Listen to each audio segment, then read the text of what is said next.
Hi guys, there was a review on this big and powerful British tank in last episode, and I decided immediately start building process. Why not? It's amusing HUMMVEE 1:35 plastic scale model with interesting in-box details and features. You can check that episode if you want, I'll leave some links on it. I think this kit shouldn't be too much complicated, and maybe I will provide detailed painting guide on it after building process, who knows. As it was mentioned, hull consists from two big parts, lower monolith section, that's good, and upper detailed big part.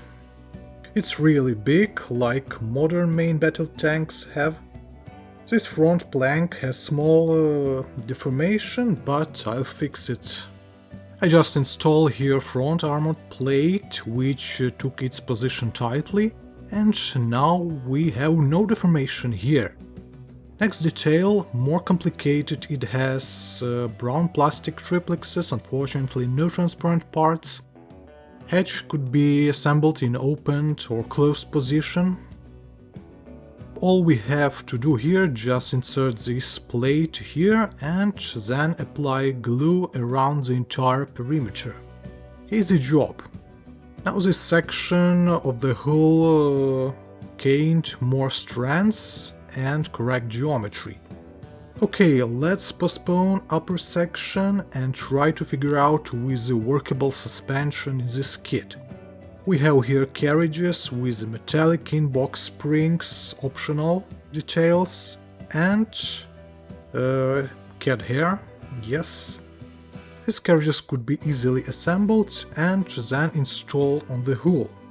The main idea to provide here more flexibility to this suspension and imitate work of real suspension.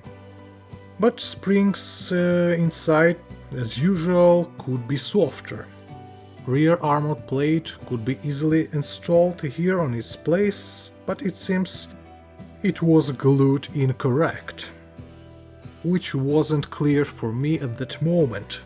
When rear plate on its place, big upper hull section precisely took its place. I use here modeling tape to fix details together in correct position and to avoid connection gaps. Now tape could be removed when everything dried up. Also I added some tools and spare links on the rear side of this big detail, and then I discovered that rear vertical plate installed incorrect. So I cut off it from the hull, which wasn't done in a perfect way, but anyway I have no options here. And now I want to put it properly upside down compared to the initial attempt. As a result, we received rear plate in correct position, but with not so cool curved and edged sides and gaps, so I have to fix it. From upper side I decided to install two narrow planks from photo-etched frame with the help of super glue. That gives me correct square shapes of this detail. From one side and from lower side I just fill the gaps with the help of Tamiya's putty. So such a quest that I provide for myself, which was successfully solved, hopefully. And finally track links, which I thought would be brilliant, and they good but not ideal. So if you have cool side cutters, you can quickly and easily prepare all these 196 links for both sides of the tank. And it is a total win here. Second step, connect all details together. And here is also everything could be done fast and easily. But there is small problem, I would tell about it later a little bit. When Caterpillar's ready, we have to install rollers, which were easy in work. Rear drive sprocket glued, while all other rollers glued partially with a small amount of glue, and that gives me an opportunity to disassemble them later during painting process. So rollers were somehow installed, and now we can insert, wrap here caterpillars around the rollers. Not difficult step, because these truck links workable. Here I assembled 100 links, while instruction tells us to use only 98, so we have to remove 2 links and connect both sides of this stripe. So somehow I connected to them, and everything looks cool and workable. Workable suspension as well, rollers, and everything great, until we lost the connection. Well, hopefully not the internet connection, but links.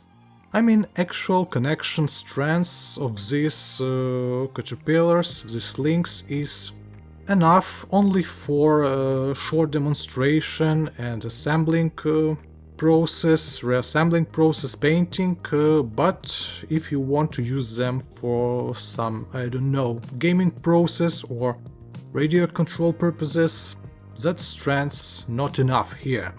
You have to upgrade these links.